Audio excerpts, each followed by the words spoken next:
बोल, नज्म फैज अहमद फैज, आवाज़ व पेशकश राहील फारूक।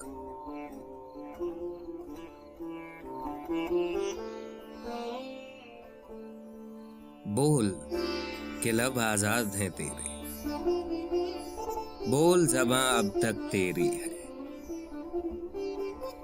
तेरा सुतवां जिस्म है तेरा, बोल के जां अब तक तेरी है।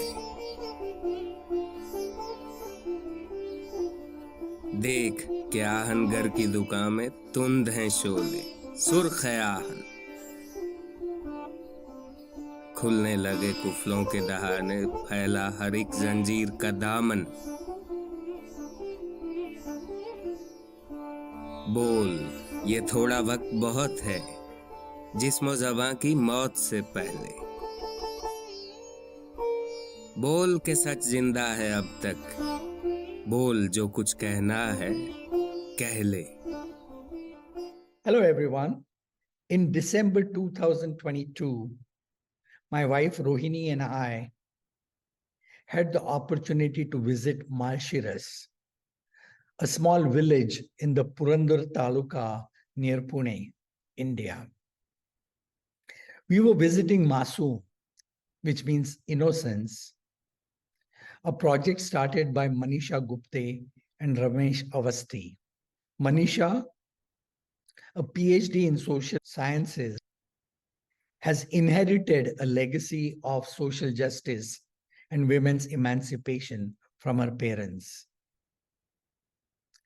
We had in-depth conversation during this dialogue about her early childhood, the ideas and ideologies that have influenced her work, and her imagination of the future of equitable social order for India. So over to Manisha Gupte.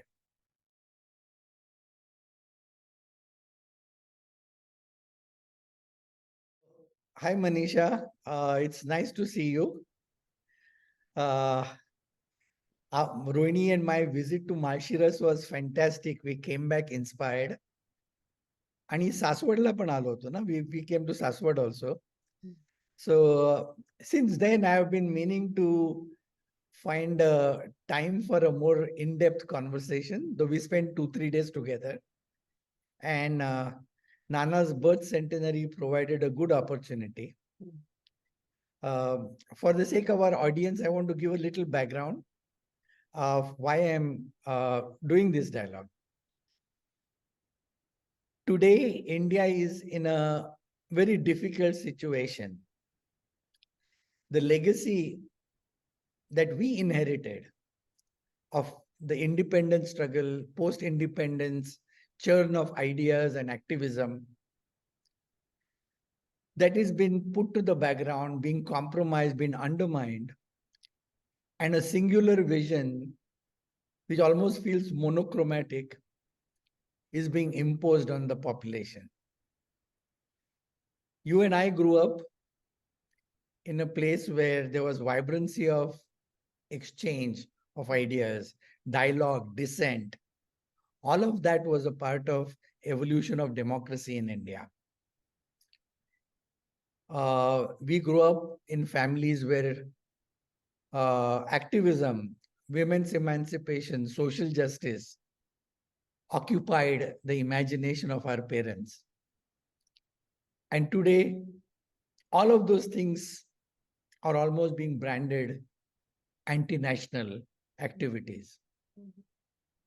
I want to create an example for future generations, not about what's going on today, but I want to reclaim the oral history of the ethos in which you and I grew up, in which we opened our minds, we cared for people, we cared for social justice.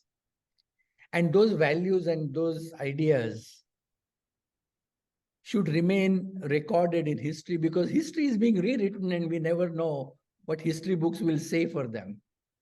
But efforts like this, where each and every individual who's at a grassroots level, continuing that tradition, continuing that legacy that we inherited, I want to preserve that. And therefore, What I want to focus on today is the influences that shaped your values, shaped your curiosity, shaped your imagination. You and Ramesh dedicated yourself to the causes that you learned through your childhood and into adulthood. I want to hear what shaped your ideas, what shaped your idealism, your activism, and what is it that you want to leave behind for the future generations. So that is my purpose. So I will start with the question. I want you to go back as far back as you remember and tell me, where were the seeds of your idealism, your imagination, and your aspirations for a better society? Where were they sowed? So, Uday, it's such an honor, first of all, to be talking to my childhood friend, sharing so many precious moments together, and also to be part of this endeavor that you started for Nana Kaka's centenary. And I salute both your parents, Nana Kaka and Pramila Maushi, for what they did and for the way that they shaped India in different ways and shaped their son. They did a marvelous job of how they have raised you as well. And talking of the shared legacy, that is exactly where the inspiration came from. So there are many, many instances I can remember. One is that early childhood was all in terms of where is the Hindu Mazdoor Sabha conference, where was the Socialist Party conference. And that is how meeting Medha Patkar, so many in the V, so many people that I can remember. And those were landmarks of meeting and of playing together. I remember one particular instance that Rani D'Souza, Baban Kaka, and and you and I were playing together. And I remember we saying something about caste and saying how caste is such a bad thing. And then later on, you realize that untouchability may have been legally banished. It hasn't at all. Casteism, absolutely not. But as children, we understood that there is nothing like casteism. Caste itself is casteism. And just practicing your caste itself is casteism, right?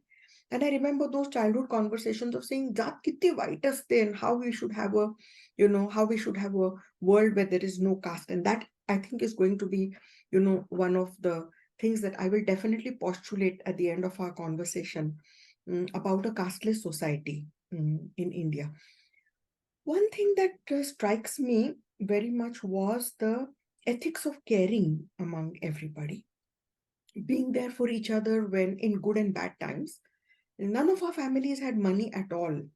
But the whole cultural values of books and of discussions and of allowing debate, I think those were so fantastic. And the truthfulness and the honesty, a certain kind of very, very nice innocence and, of thinking that the world is a fantastic place. It was just post-independent India. I was born 9 years after independence, you a little bit later on, and thinking that, oh, this is where we are. This is what India means.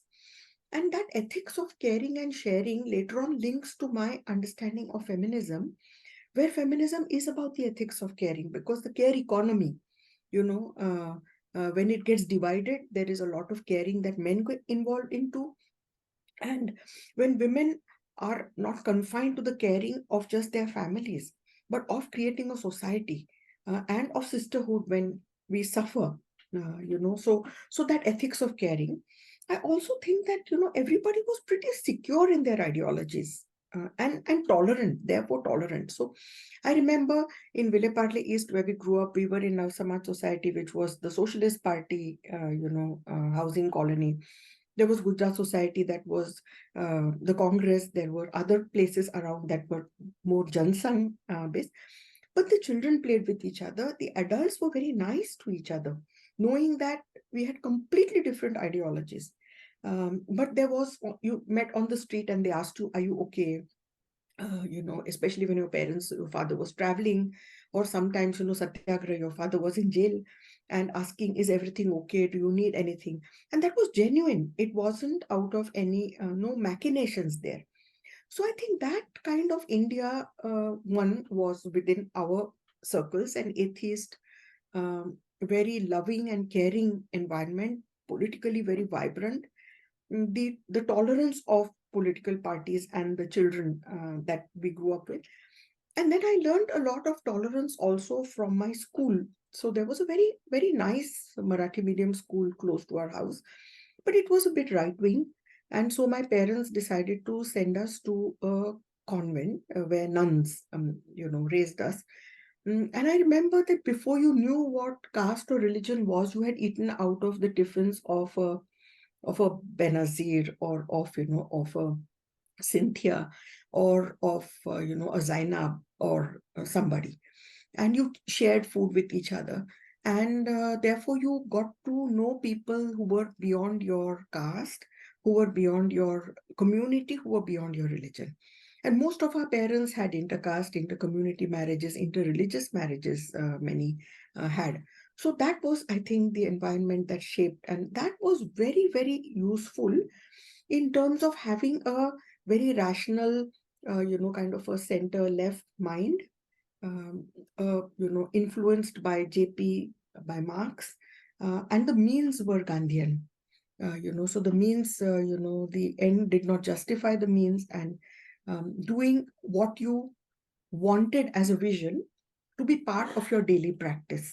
I think those were the values that shaped. I don't know how much I have stood up to those values in my life, but I endeavor to become a better person every day, to, be honest, and to be a real recipient of the legacy that our parents and that entire environment left for us. So I think these were very profound values that shaped our childhood. I'm very, very grateful for all those, realizing that money is not important. Absolutely. Money beyond your needs is just paper, and beyond your, whatever extreme, kind of wants is a noose around your neck. And none of us chased that in our lives, and we were very, very satisfied with what we did, and strove to honor the happiness and the joy that our lives choices created for us.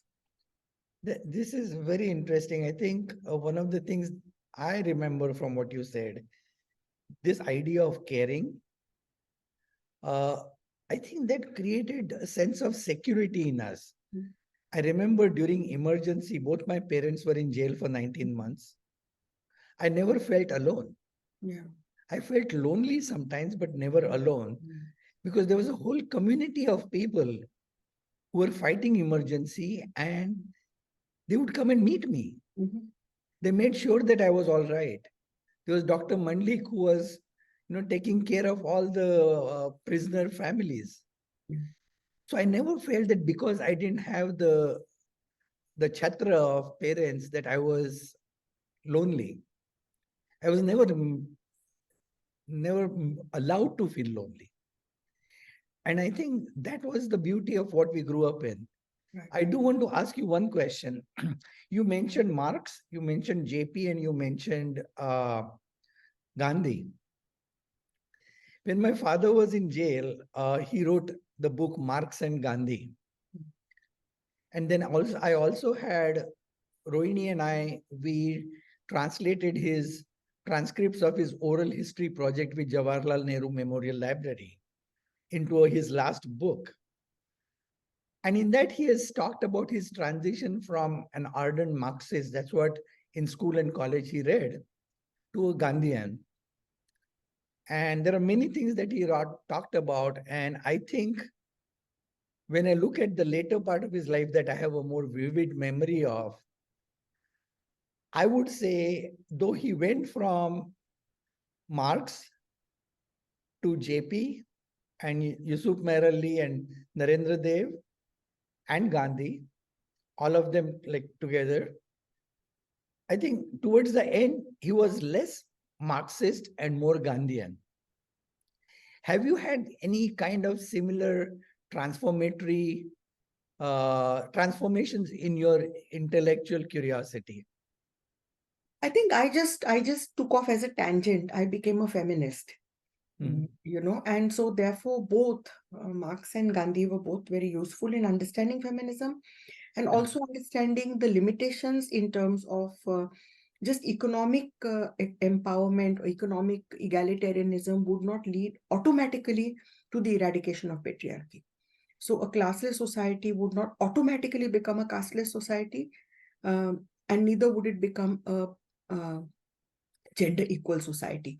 And so therefore I found that socialist feminism was closer to me in terms of understanding that it's not just economics, but it's the patriarchy inside the house as well. So it's not just the family is divided on the basis of caste, but what happens when you enter the threshold, the dahliz, umbartha, and then there is a different world inside. So however much a man may be totally mistreated in or exploited outside the house, when he came inside the house, he was the king of the castle.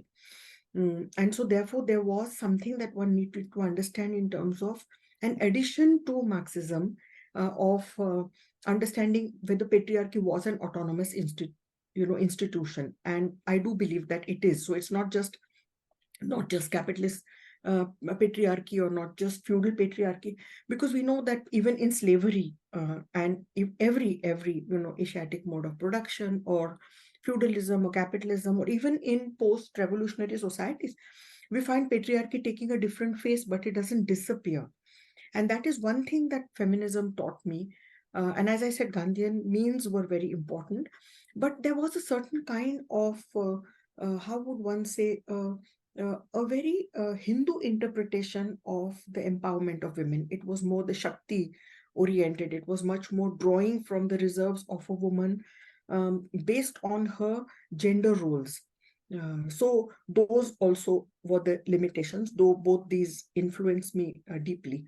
And so therefore, to talk of emancipatory feminism, where you challenge from the personal to the political, there again Gandhi becomes important, because what you do be the change that you envisage. From there to the ethics of caring, as we talked about, do not just say things but do what you say. It's not just important what you say but what you do, because history will judge you for more for what you did. Your books, what you do, your work will be lost. They won't even remember who the author was, but people who have been in contact with you will remember the person that you were.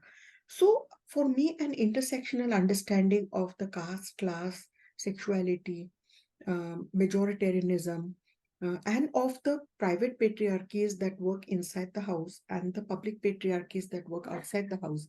And as Sylvia Walby will say, how both these work together to disenfranchise women. So for example, a man would be the head on the ration card, or the property will be owned by men, which is a private patriarchy, because of which the woman cannot access any loans or collateral outside, because the state then also believes that the man is the head of the household. So these were different trajectories that feminism taught me. So I was part of the Rashtra Seva Dal. All of us were part of that. Even before that, the Sane Guruji Kathamala. And then in my youth, it was the Chhatra Yuva Sangharsh Vahini, which was where I met Ramesh also, and which was, on the emergency and post-emergency. All of us, many of us from left groups, left parties, center-left groups, centrist, parties also, the women's question was taken up. So, for example, in Bodh Gaya, the Mahant's land, that the Hindu Mahant who had captured the Bodh Gaya Mutt and thousands of hectares of land around that. When that was taken over, 3 of our comrades got shot, and the others, of course, as usual, were charged with the murder of the people who were shot in the march. But the Sangharsh Vahini refused to take charge of that land until the land was equally distributed between men and women. So yeah, Nari Sangharsh, Nari Mukti ke bina har Sangharsh adhura hai was one of the slogans. But yet at the same time, there was something missing, largely in private relationships, within the family, etc. And that's why many of us were trying to amalgamate what we were doing in our groups, and also trying to put it in a feminist framework. And so I think, the women's room got formed like that. Imagine like there's a corridor, or, an angan in between, and all the different rooms, and everybody's like putting one step into this part. And that's how the feminist movement got built. So I think I draw upon all the people, and I wouldn't be a feminist in the way that I am if I were not influenced by the Socialist Party, and Marx and Gandhi and JP. And I think, that's what they would have liked me to be, like, right? To draw upon them, and then to say that I added my little bit in my own life to try to see what my own truth was, and to try to seek that truth. So this is interesting. I'm going to give you a fun example of patriarchy in the family. I know both my parents were socialists, believed in social justice, emancipation of women.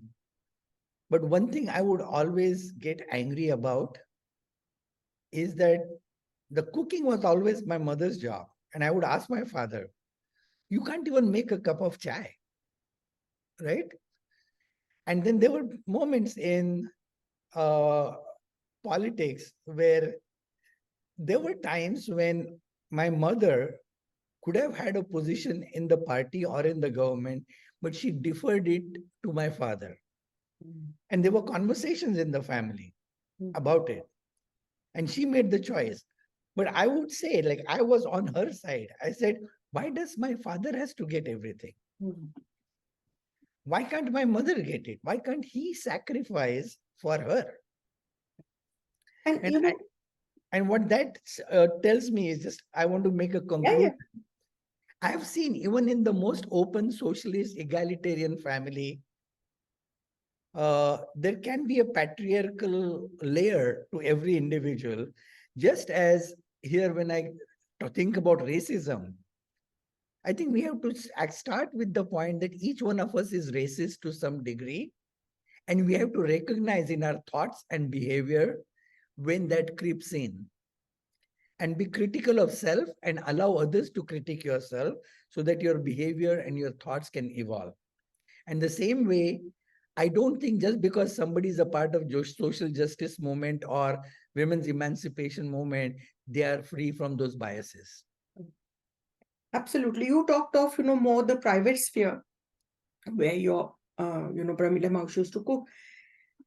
In our home, my father cooked equally, and he cooked some things even better than my mother did. Or my father actually bathed both of us, sang lullabies, he did tel malish, whatever. So he was our go-to person when we required emotional support, so he was closer.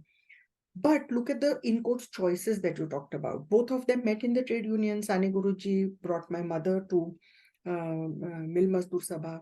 My father went there after doing law. So they met in the trade union. They got married in the trade union. White khadi sari, 5 rupees, etc. Registration fee.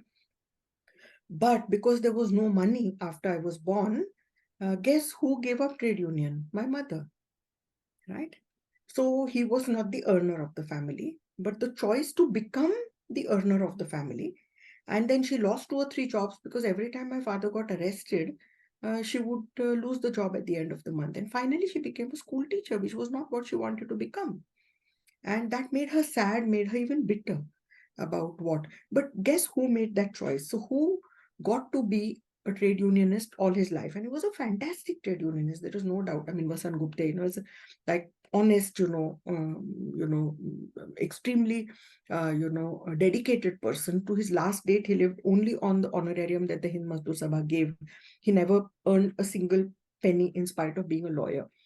But guess who made that sacrifice, right? For somebody to be able to continue. So patriarchies do exist, and they do happen.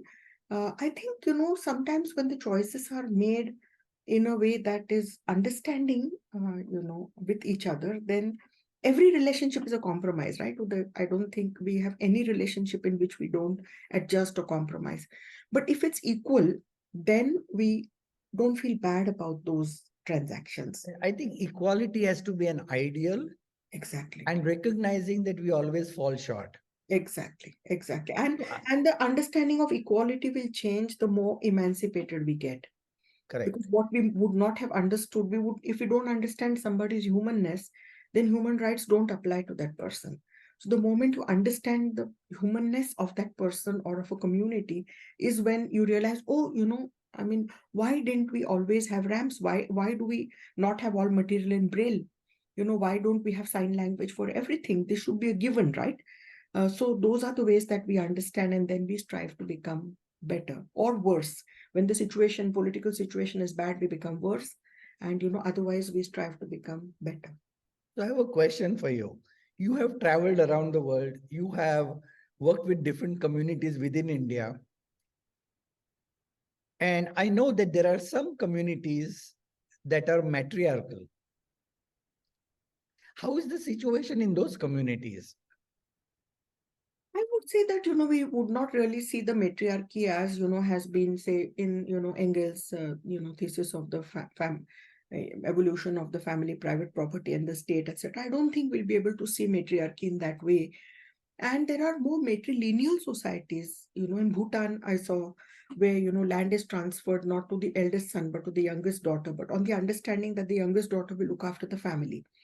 But now the brothers have become managers. In the Nair community, very similar. In the Northeast, you find, among the Khasis and other places also. Um, so you find vestiges of, say, a matriarchal or local culture. But what I would say is that uh, I would not trade patriarchy for matriarchy. I would trade patriarchy only for equality. So whether there was matriarchy at one time or not, and whether that was a prototype or a template of today's nuclear family-based patriarchy, that was much more raising children in a communal way in the entire, the tribe brought up kids, etc. So it's not even a template. But I would say, however fantastic it was, I would not go back there, because I think in human and personal relationships, intimate relationships, there should be no archy, there should be no power. If we get rid of the archy, I think that would be the best way for relationships. So the equality that you have in mind, does it or has it ever existed in any community anywhere in the world? I'm not sure that it has existed in the way, like even in Greek you had the patricians and you had the the plebeians, and so even in like city states people have talked of equality. Religions, many places have talked of values.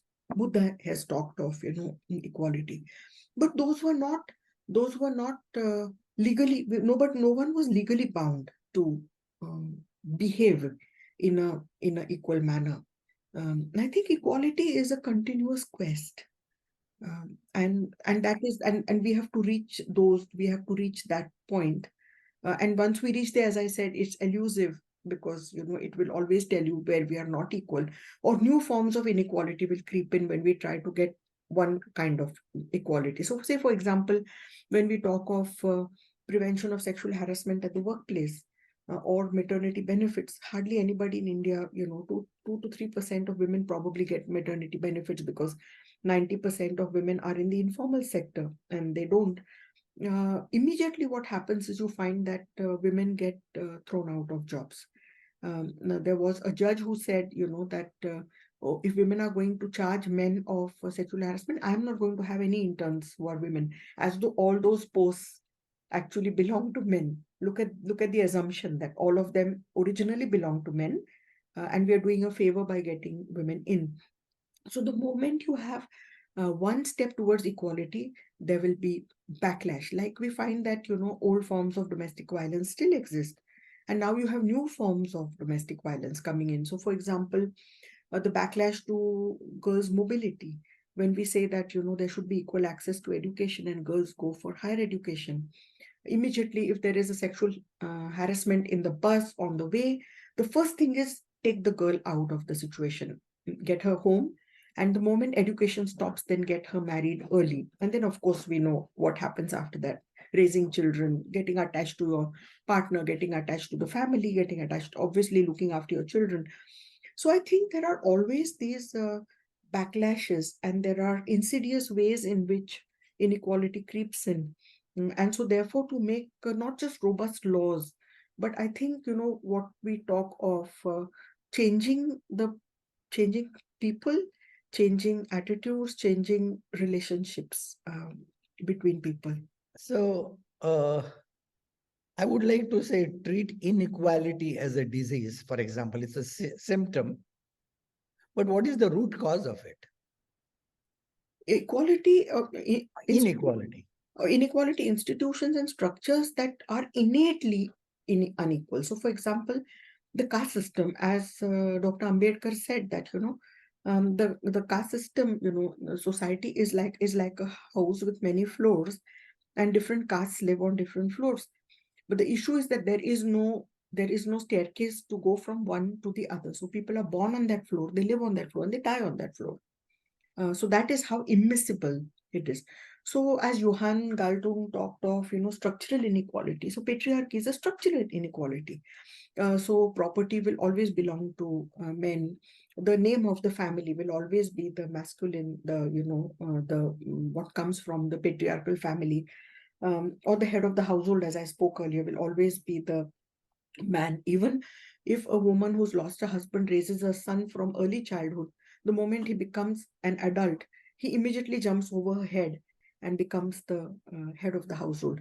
Or class, as inequality, or heteronormativity, where we believe that being heterosexual is the only way to be normal. So I think, and or people, ableism, physical or mental, any person living with those disabilities somehow is a much lesser person, does not have the right to decide for themselves. So if we see the same thing happens to women, cannot decide about what career she wants, cannot decide whom she wants to marry. So this whole infantilization of any group that we put down, I think that those are the root causes. And therefore, again, I would go to Ambedkar. Again, I forgot to mention Ambedkar also being a tremendous influence on the way that one thinks. That caste and patriarchy are so linked with each other that we cannot separate. He talked of women being the gateway to the caste system, or endogamy being caste and caste being endogamy, meaning you marry just within a few families, subcaste.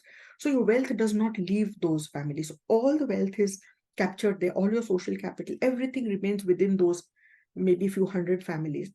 And that's the way wealth gets generated within that. The dowry is given within the same subcaste. And unless we break those, I think we won't completely reach equality. So property rights, women's right to ownership of homestead. So I just want to talk of MASUM conducting a campaign based on a government regulation of 2006, where we converted about 12 to 13,000 households on joint name. It's not completely joint ownership, or on joint name and registered. And now we are also into a major campaign of ownership of land. And that is much more difficult because land is not bifurcated, or people are afraid that if she leaves or if we throw her out, what happens? Because land is very stable. It's their house can be commodified, it can be sold, and somebody can get another house. So I think we have to go to the root cause of, and as I spoke again in our childhood, that caste itself is casteism. So, here I just want to one glimpse of the vision of India, where, one of the things that I want to see, I'm not sure in my lifetime, but I would like to see in India, is where somebody, when they say that they chose to get their children married within the caste, becomes a shameful admission. When that becomes the exception, which is the rule today. So, to not be, to be embarrassed or ashamed that you actually chose a person from the same caste for your children. I think, that is a vision I would like to see, where, people, because when you have, when you live with somebody, or you even have a relationship with somebody, or you marry, whatever choices people want to make, that's fine with me. You understand what the other culture is. You see the food of the other people. And once you see that, you realize that they're different, but they're equal. And it has enriched my life to know people from another religion. So if there's another, if one of my, I would say like my daughter in love or my son in love, are from a different caste or community or religion or nationality, it enriches me in terms of understanding. And that is exactly what those who divide us don't want us to realize. So you first create a phobia, you create a fear. You take a fear of them taking over you. And do not marry outside your caste, do not marry outside your religion. Do not talk to the neighbors that your family disapproves of. So just completely separate people physically, separate people emotionally, separate people politically. And then you don't know that, actually it's wonderful to meet people, and they're not so scary. They're not so horrible as we were told. They're actually nice people. And they're nice people and bad people in my community, and they're nice and evil people in another community. So what happens is that if somebody within my community is evil, I treat that as an exception. But when I see one evil person from another community, I say the whole community is like that. And I think that politics of othering, therefore then becomes a feminist issue, because we know that from, as I talked earlier, of slavery and every mode of production or affects in a gendered way. And so the othering also affects in a gendered way, where in the politics of hate or the politics of, it becomes, is the rapist ours and is the survivor theirs? Or is the survivor ours and is the rapist theirs? You will see a completely different way in which what should happen to the rapist gets formulated. And I would like to say, I would like to see in my vision of India, where the rapist can never be ours, and a survivor can never be an other. That's So beautiful. that would be one vision for my country that I would like to see.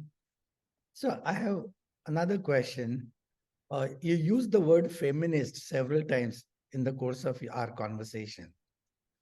What is the difference between a woman who considers herself a feminist and a woman who is either doesn't consider or is not considered a feminist? I don't think there is anybody with a card or an entry pass to say that who is feminist or who is not. But for me, what I have learned in my 45 years of being part of the feminist movement is first the understanding that what happens to people happens because of a structure, not just because people are bad. So for example, like we talked of our fathers, wonderful people, our mothers, fantastic women, but we carried the names of our fathers, right? Right now, when I got married, I kept my own name. I did not take Ramesh's family name. So that is one step ahead. Yet still, it is the name of my father, but we broke. Now, my granddaughters have taken on the family name of my daughter-in-law. So they have not taken. So every generation breaks that. But if you go back, the family name is always the male of the family. So that is one understanding. The second understanding is that violence does not happen because somebody is at fault. So it's, if you put less or more salt in the food, violence is not the way to resolve that, right? You just get little more salt and you put in the food, or when you add a little bit more material and reduce the content of salt. And a woman cannot do that to a man if there is, and I don't think they should. I don't think um, uh, that retributive violence creates equality. I think more violence just adds to more violence. So we have to find much more non-violent, peaceful, and equal ways of resolving. So to when I call myself a feminist, I would say that it's not because one person is good or bad. It's a structure. That structure is patriarchy, uh, father rule of the father, pitru satta. That this particular system of oppression is related to other structures of oppression, like caste, like religion, like other many other systems of oppression. and that these systems are terrible, and that these systems need to be eradicated, and we want to bring equality. If I think that is understood, that makes me a feminist. It is not anti-male, because men and women, where do all come from? They come from the same body. And it's not like, we it's to line up all men in a row and shoot them. That's not going to resolve the problem. We are going to be living together. We are going to be loving each other in multiple relationships, as being somebody's son, being a brother, being a lover, being a neighbor, being a co-worker. So we are going to coexist with each other, and we should coexist with each other. So I think that is feminism, that you understand that there is a terrible structure, and that structure needs to be taken off. And if we just give human beings an opportunity to show that equality is possible, then maybe in another 15 or 20 generations, we might be able to go there. So see, for example, 2 generations ago, parents, fathers sometimes didn't even know which class their children were studying in, or they pretended, or it was supposed to be macho, that they didn't even know whether the child was in 4th grade or 5th grade. And today you find even in my community, rural men are actually sleeping outside on the street on the whole night to get an admission form for kindergarten for their daughters. Or many times, girls who want to go out to study outside the village, their father is one of their strongest allies to talk to the grandmother or to the grandfather. So change is happening. And I think that if we give people an opportunity, people will prefer equality, because equality is such a it's such a safe and such a beautiful situation where I you agree. are interdependent. No, you're not clawing dependent on each other, but you're interdependent. So I have one question, because I don't feel my question is still answered. So I'm going to ask it again.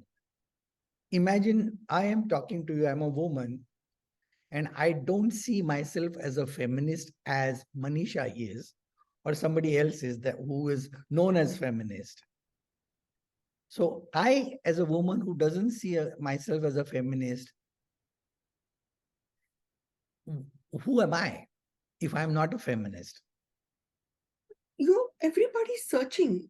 When I say I'm a feminist, is my journey complete towards understanding every aspect of patriarchy?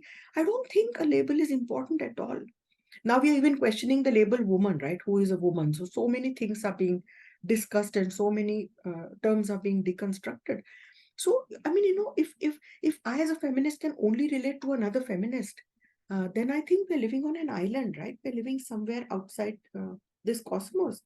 And so I on a daily basis, I work with the women who return to their violent husbands because they have no option, or will not talk of domestic violence for years, or whose cervical cancer grows to an extent where it will kill them, just because they were taught shame about their bodies, or are manipulated by the state and the family to have just 2 children, and then within that, of course, then to have a male child. So if I'm not able to talk to what use is an ideology if it doesn't change me through the process, and doesn't allow me to interact with other people? What use is that? I like it. So if you were to describe Manisha Gupte without calling her a feminist, without use of word feminist, how would you describe her? I would say a traveler. I would say somebody who's trying to seek the truth and trying to become a person with the least number of contradictions in terms of what a socialist society should be, that should be equal. Everybody should be equal.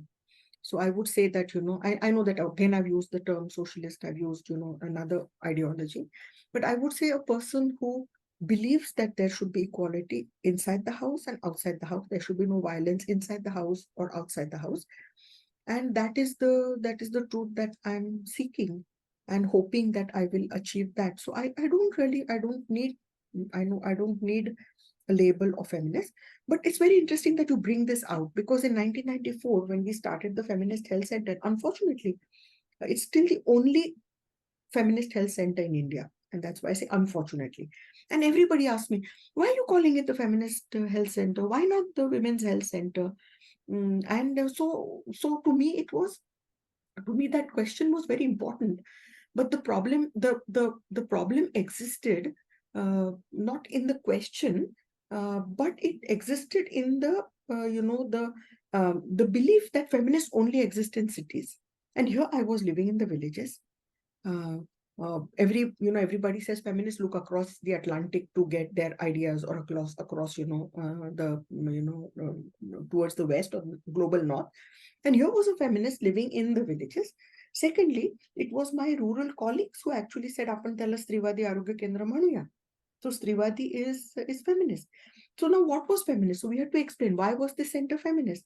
Because women were encouraged to look at their own bodies, to look at their own vaginas, and to look at their own cervix, and to be able to identify whether the discharge in their bodies was pathological or physiological. Now that is feminist, right? To be able to take charge of your destiny, of your body, or to be able to say that this is how I want to live my life. So the values, they were feminine. It's not like he beats you, okay, will you beat her? No. Okay, touch his parents' feet and go home. That wasn't the conflict resolution. Nor was the conflict resolution, leave your violent husband today, only then we will stand by you. So giving the woman the opportunity to decide and to choose for herself, for her life, I think those were feminist values. And that's why we called it the Feminist Health Center. So I'm just going to propose something. Okay. And this is, so I come from the field of design. And one of the transformations that we seek in the field of design is, instead of building with technology, you have to think of humans first when you build anything. So there's an idea of human-centered design. And then, of course, it has gone beyond that to ideas of co-creation, but that is like social justice, co-creation. But human-centered design is a language that has influenced a whole community of designers, engineers, who want to build the material world, but it tells them, think of the human first. Mm-hmm. Think of the impact of your creation on the society and humanity first. So my question to you is, to me, feminist, could there be an alternate way of expressing it as woman-centered view of the world or of the society? Because Partially, that yes. becomes palatable to everyone. Partially, but not entirely. Feminism is not just about being woman-centered. It is about being woman-centered, but not entirely. So for example, if I want to file a false complaint of sexual harassment or of domestic violence, I'm incompatible with my partner, but the police tell me, write domestic violence. Yeah? Or I have a consensual relationship, a sexual relationship with somebody, but because now I'm too afraid to own up to my family, I say, I agree to them saying, say it was rape. How can you be woman-centered here? You have to be centered around truth. You have to be centered around what is fair and just. So we'll have women who say, my husband is going around with that woman, do anything. Basically, they would even, like us to get rid of the woman physically. But she wants the husband back. Who is the one who committed honesty to you? I'm not talking of monogamy. I'm not going to any of those terms. Who is the one? Why that? So if it is just woman-centered, it doesn't challenge patriarchy. I agree. So I have a question, another one, and I'll tell you where it is coming from. One day I was in Detroit in a restaurant, and I got talking to two women. And in the process of conversation, we were talking about our background and all. And I told them that my mother worked for women's emancipation and that she brought me up as feminist. And they had a violent reaction, not violent as in violence. They said a man can never be a feminist. I said, why? Because my mother made me believe that I can be a feminist. They said, because you don't have the first-hand experience of a woman. I said, that's fair, but I can try to be understanding and create a space where we can be equal. And that's what I have learned to be a feminist. And we agreed to disagree. They didn't buy into my argument and I didn't buy into theirs. How would you interpret this situation? This is a frequently heard argument. I would say that who can be what is not for somebody to decide. If Frederick Engels could be a communist, I mean, he had his own factory, right? When he was so who are we to say who can be what? The only thing I would say is that we do not take the leadership in that movement. So, for example, I can be an ally of the LGBTIQ. I can be an ally of caste, eradication or of class, but I cannot be in the forefront of those movements. I can be an ally, whereas because I have the lived experience of being raised as a woman in the society, I have an understanding that maybe somebody else doesn't have.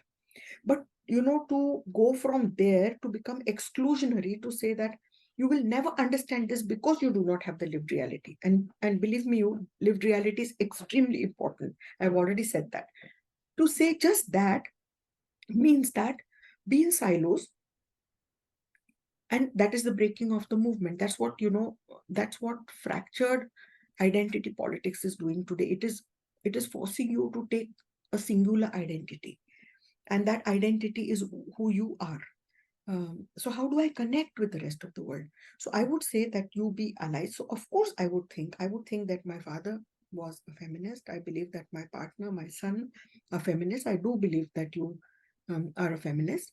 But let the people who have been raised to identify themselves as women take on the leadership there. Um, uh, that's what it is. So let's go a little bit back, right? Let's go to class. My father was a trade unionist, but he never was a mill worker, right? But they led strikes of hundreds of thousands of people in the country. And many strikes successfully, many agitations successfully. So if they had not been allies of the working class, they were middle class. So I think allies should exist everywhere. So question here, and again, I'm really trying to probe deeper because from that day, I stopped calling myself feminist. Yeah. But when you want to be a part of a movement, when you want to be in it and reform yourself so we can be equal. So there is this future that we imagine in which Manisha and Uday can be equal in a perfect world. And I want to be a part of that movement. I want to have an identity that makes me believe I'm a part of that movement. So what do I call myself? I think they did not have the right to silence you. You can say I'm a feminist ally, or I'm an ally, or whatever. But I don't think anybody can decide who you are. I mean, today we are talking of identities where people are talking of any kind of identity. They're saying I'm an inanimate object, or say I have a furry identity. It's for that person to decide who that person is. Who am I to take away what that person wants to be? I mean, what its political implications are is a totally different thing. But I think to take away what somebody wants to define themselves as, why should anybody silence you? That's See, it's fair. like damned if you will and damned if you won't, right? So if you don't Okay. talk of it, then you are a male chauvinist. Okay. If you talk about it, you cannot be this. I think, I think fear is the poison, as I said earlier, right? Of not allowing us to work across identities, to work across movements, to work across the sufferings of people. So And now I want if to. somebody stops that, then Hmm, I think we are fragmenting the movement. I get it. So I want to move next to Masum, but I'm going to connect it to what we have been talking about. Uh, you and Ramesh have been working in a village, many villages, but starting with this village. Uh, and I could clearly see in the voices of the women I met and Rohini met that they were transformed from where they were. They themselves said how they have changed. Can you articulate how have their how has their how have their dreams, aspirations, self-image, and thoughts about what is possible in the future for them changed? We are here only to create the possibilities and the options and to say that these are possible and you can do it. Say for example, that a woman cannot have her own home. Why not? Why not? Just ask that question. Like Bertolt Brecht said, that if you just put an inflection of a question over what is a truism, considered a truism, everything comes out. Like women eat after men. Women eat after men. Women change their names after marriage. Women change their names after marriage. Everything changes and everything comes for discussion. So, the fact that women can have a home besides the mother's home and the husband's home. Or that, inheritance in your mother's home before you get married is a right. And that the fact, and then later on comes the politics that the reason why you don't get inheritance in your mother's home is to leave you with no option but to get married. Basically, if I got inheritance and if I lived there, why would I even get married? Because beyond sex, really, or affection, from, certain number of people, a man gains much more in marriage than a woman does, right? Because she basically she's the unending fountain of love and, of sacrifice, etc. So just to create that opportunity that you can do it. And we have seen that once that opportunity was created, women just seized it. They just seized it. And they have taken steps that sometimes scare me, scare Ramesh. And then they say, but who are you to decide what are the limits of our emancipation? And they're living in that community. I'm not a threat because I'm an outsider. I've always been seen as an outsider. But when the daughters-in-law, just to give like one example where a woman was beaten and we always say violence is a community issue, it's a public issue, it's a human rights issue, it's a public health issue. She wanted to raise it in the Gram Sabha, and of course nobody was interested.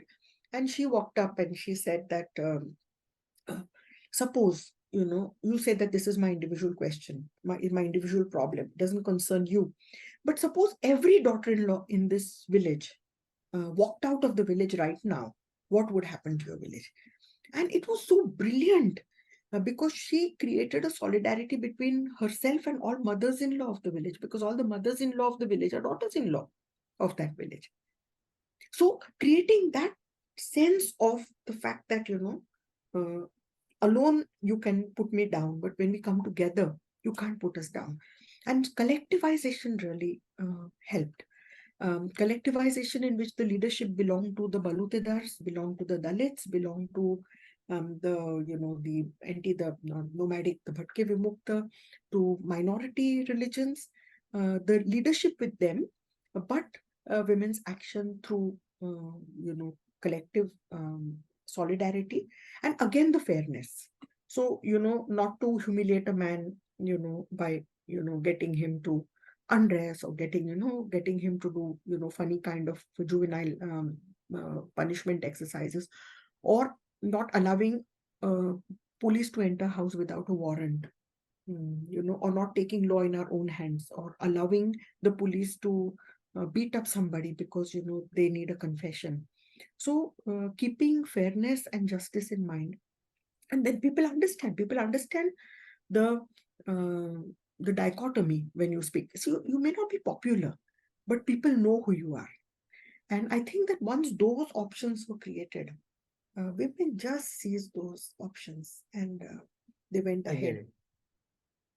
So another question I have, there are two questions back to back. I'm going to ask you both. Personally, on a spectrum of atheist to believer, where are you? I do not believe that there was some one person or one energy that created the world. So in that sense, I do not believe that there was a creator.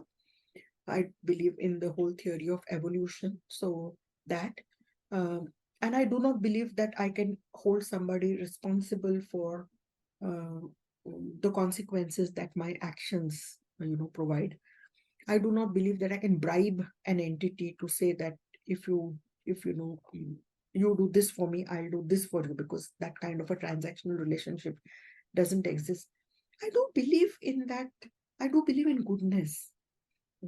I do believe in kindness. I do believe that these are, in that sense, very funnily, but they're floating there in the air, and we just have to seize them, and be nice, and so do not, as I said. So for example, when we say my best wishes, I send you my best wishes for recovery. What are we doing? It is abstract, right? But it makes the other person feel good. When I say I'm with you in your grief, I can never be with somebody in their grief. But when I say I'm with you in grief, or so I think that wishing good for each other, I think that definitely has a positive value in this universe. But I do not believe that there is one singular person or a centrally administered kind of a power, or a totalitarian person sitting there punishing you, giving you benefits if you fast unto death for that person, or sacrifice for that person. Why, if you consider God a parent, why would the parent be happy if you starved yourself? I've never understood that. Okay. So for me, it's good energy. Okay, so I'll go to my second question, which is a little complex. You have your PhD in social sciences, correct? Yeah. Understanding from that lens, that idea of God is a social phenomena, and knowing that you do not believe in some kind of a centralized power, but people who believe in God do believe in they have a conceptual model of such an entity. When you are dealing with such people who are participants in your transformation process, how do you treat their beliefs in God and your belief? And I'm going to introduce a new idea, secular values, because I know you are secular. Does their idea of God interfere with your transformation process? Not at all. And here is where my constitution becomes very important, because I, and not just because of the constitution, I believe that I respect every person's faith. So I have very little to say about, say, Hinduism or Islam or Christianity, and I mean any kind of religion. But I have a lot of affection for Hindus, for Muslims, for Christians, for Buddhists, and I would fight for their right to practice their faith, as I would expect them to stand up for me to stand up and say, I do not practice any faith in a religious manner. And I would like everybody to realize that their freedom to practice faith in India and my freedom not to practice faith in India is my Indian constitution. And therefore, then I am able to relate those to secular values of equality and social justice and freedom of values. So in my mind, there is no contradiction. Okay. I would equally participate in a Hindu festival without practicing any of the religiosity, as I would in Christmas or Eid with another friend. But I would not expect them to impose practice of their religious practice on me. I get it. I just want to ask you a question. Do you have another 10 or 15 minutes? Yes, absolutely. Okay. So the next question I have is, today, the politics of today is gearing the social imagination towards the idea of Hindu Rashtra. And the fear of it actually being executed is not distant. For your ladies, women that you work with in the village, what would you say if their agenda did succeed and India did become a Hindu Rashtra? Would it have any impact on rural women? It would have an impact on everybody. It would have an impact on the minorities first because they would be completely decimated, but it would have an impact on the majority, men and women as well. So, for example, the whole fear about, say, another religion, boys from another religion stealing our girls, whose mobility is finally affected. It's the women from the majority religion. So therefore, do not send your daughters to hostels outside your community. Do not send your daughters outside home. So whom is it affecting finally? And as again, as Ambedkar said, is Hindu Rashtra the same for all Hindus? No, it's going to be completely different for everybody. Any theocracy. See that, well, what is said, right? Do not hate somebody too much because you might become like them if we get obsessed. So while saying that, this particular Islamist, ideology, or, this, thing is, look at how they are. So then try to be different. Don't become the same. Look at what happened to Pakistan over, the past 30, 40 years. The way secular voices got destroyed. All my feminist friends, how much they have suffered under, the rising military rule during Zia, when actually the Islamist laws like hudud and, zina, etc. came in. So we have to understand that ideologies of religion come when you do not want equality, when you do not want people to be treated like humans. Then the way to do that is to show the fear of somebody who has the same angst and the same suffering as you, but you cannot unite because then the separation becomes religion. So actually, all religions, everybody feels hungry at night. Everybody wants a better future for their children. But if all of them thought that together, it would be very problematic for any kind, any, you know politicians who want to be there forever in any country. And therefore I would say that, any theocracy does not work. Now, for example, There's one interruption, if you don't mind. But there is also belief that certain theocracies are more violent and Hindu philosophy is more tolerant. Do you subscribe to that? I would say that, all religions have their different methods of tolerance and expressions of tolerance and their expressions of intolerance. Uh, I believe that Hindu society is kept largely in order because there is the caste system. Everybody knows how you're supposed to behave. And because you do not transgress those, there is a certain kind of order maintained. So you don't have to show violence. Then Hindu religion is also, is a pluralistic religion. You have many gods and goddesses that you can behave, you can worship. And so therefore it's very difficult to say that this is the only way that you will practice faith. And I feel that, every religion has its advantages, every religion has its problems. And if only people from that particular religion chose to take up those that are emancipatory, something that goes ahead, it would be useful. See, when you asked me that earlier question, what would my position be about those who practice faith? Absolutely no problem. But those who use the faith for politics, I have a lot to say. And all these people of any religion, so see, any religious fundamentalist group thrives only because there is another fundamentalist group that opposes them. What would one do without the existence of the other? So they are all brothers in arms. They're all against abortion. They're all against reproductive rights. They're all against women's emancipation. So they're actually very similar. They're all anti-democratic. They're all anti-diversity. If you see, they are much more common than they're actually different. But they come out and talk to us very differently. So therefore, if people understood that they are not practicing faith, but they're actually using that for politics. So what happens is that a rich Hindu or a rich Muslim will send their children abroad if the situation gets too bad. And who are the ones that are left following only religious practice or only learning religion? It is the poorest. And then if that is the only thing that they learn, where are the employment opportunities? Where are the process of emancipation?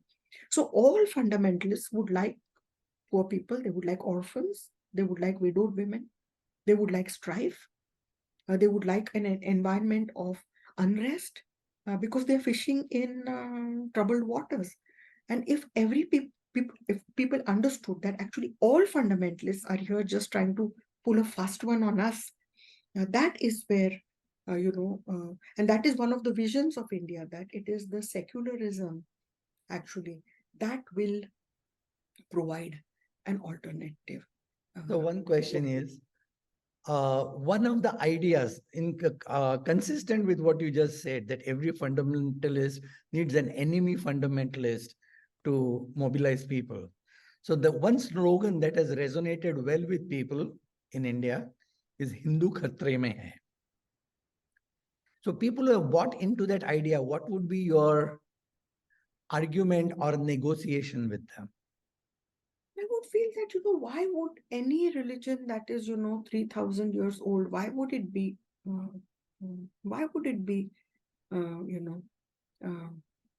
khatre, in danger? Everybody has to be secure with who they are, right? And if one is secure, see, khatre mein kya hai? If a woman wears jeans or she's out in the evening or at night, also the whole culture reaches, I mean, is our legacy so fragile that it can be put to test of extinction because of something? So I feel that, we have to, if my problem is that when people practice their own faith, they don't do it diligently. That's my belief. If they really practiced it diligently in terms of the values of their religion, they would not be insecure. They would say that, no, my religion has, my God has plenty to offer me, and I don't have to be afraid of another religion or of another God. So I feel that, the creation of, see, any majoritarian politics, you see any majoritarian nationalism throughout the world, from Nazi to wherever, always talks of the majority being under a threat. And of course, then Islam Khatre Mein Hai is an equal slogan that gets used when young boys go to the 40-day Jamaat training, etc. So pitting one religion against another is the way fundamentalists work. Now, why a particular religious fundamentalism is more dangerous in India is because it is the majority, and it has the potential of shaping the nationalism. It has the potential of deciding what the culture of that country will be. If we just shift to our neighbors, the whole religious discourse, the name of the religion changes. But what really it is that for any kind of fascism to rise, you have to create the feeling that it's the trade unions that actually destroy you. It's the human rights activists that, NGOs are, risk. Women's emancipation is a risk. Anybody who talks of unity is an anti-national person. So I think these are the bogies created for divisive politics. And if we understood that, we cannot be divided because, we are many religions, one culture, we are many cultures, one religion.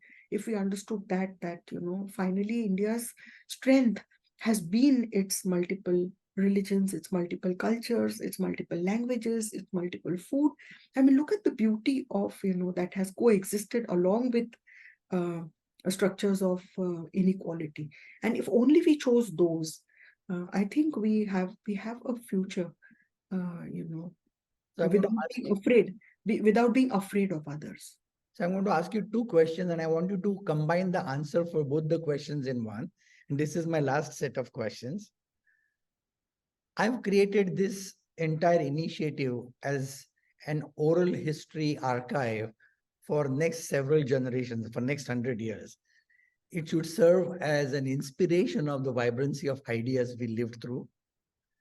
So my two questions are, number one, do you have hope for children from 2-3 generations from now? And number two, how would you like to record your hope in this program so that when you are not there anymore, your wisdom, your knowledge, your beliefs gets carried forward as hope when they listen to you? Of course, I'm hopeful, it's only those who are not involved in day-to-day acts of transformation have the luxury to become cynics. So I am extremely hopeful. I just have a word of caution that, if we are going to believe, myths, if we are going to believe uh, in what we know are not scientifically or rationally, possible, or if we are going to grow up in hate, and we are going to grow up in isolation, it's going to be very difficult for our next generations to assimilate in the whole world, because you know how the Indian diaspora is all over the world.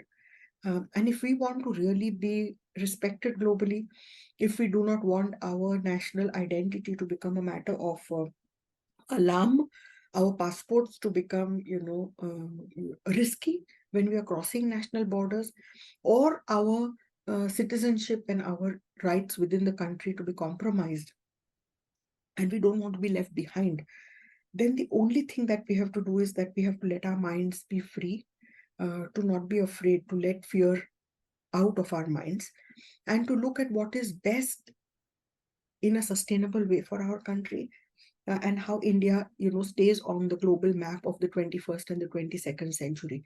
So if our young people are not allowed that opportunity, I would say that is really terrible, because those who talk or who spew the violence of hate and divisiveness will be gone, like I will be gone in a few years' time. But what we leave behind is going to be terrible.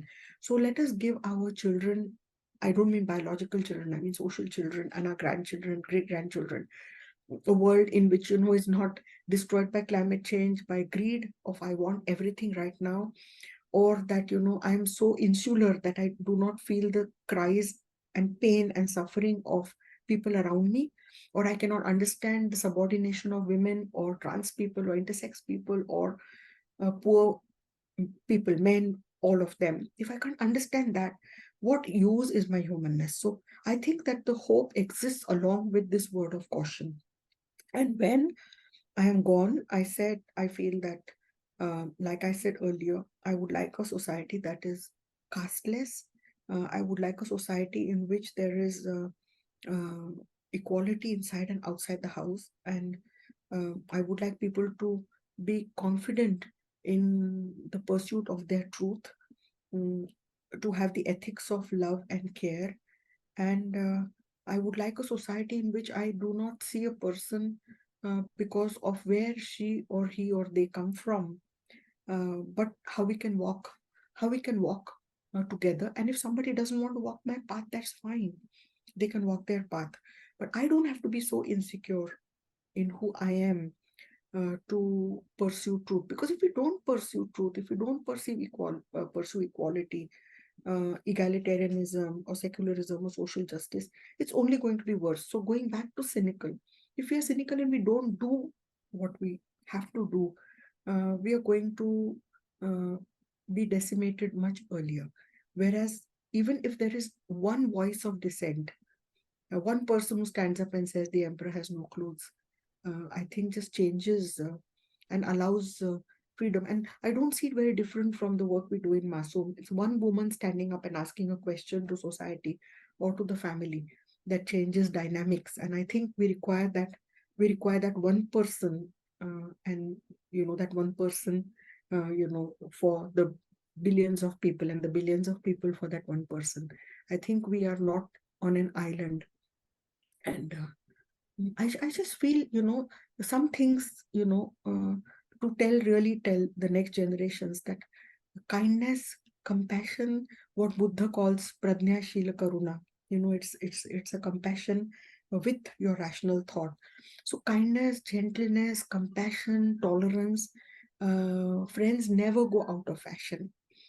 They are finally, when we are all equal, we do not have to sit on the streets for the right to food or the right to health.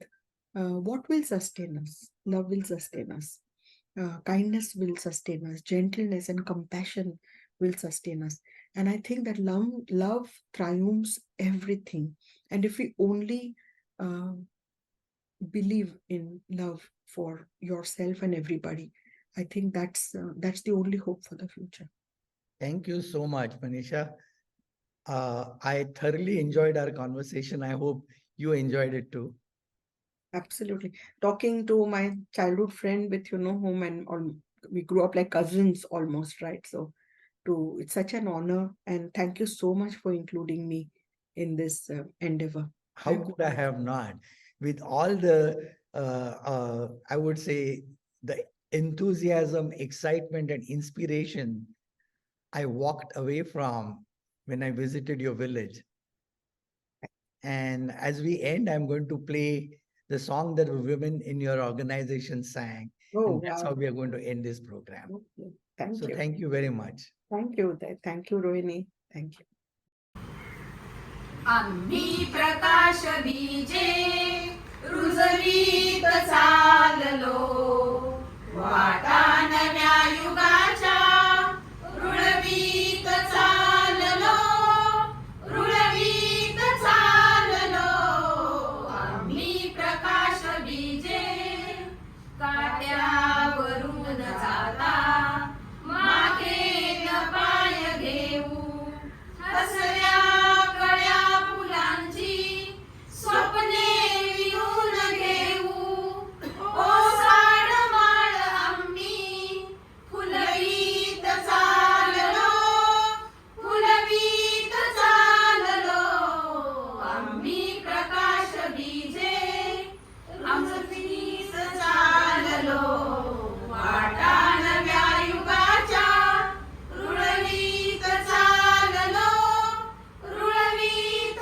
चाललो आम्ही प्रकाश बीजे आमची सुखे निराळी विश्वात बिंबलेली दुःखात निर्मितीची स्फूर्ती उभारलेली आमचे भविष्य आम्ही घडवीत चाललो घडवीत चाललो आम्ही प्रकाश बीजे रुजवीत चाललो वाटा नव्या युगाच्या रुळवीत चाललो रुळवीत चाललो आम्ही प्रकाश बीजे आले अपयश आले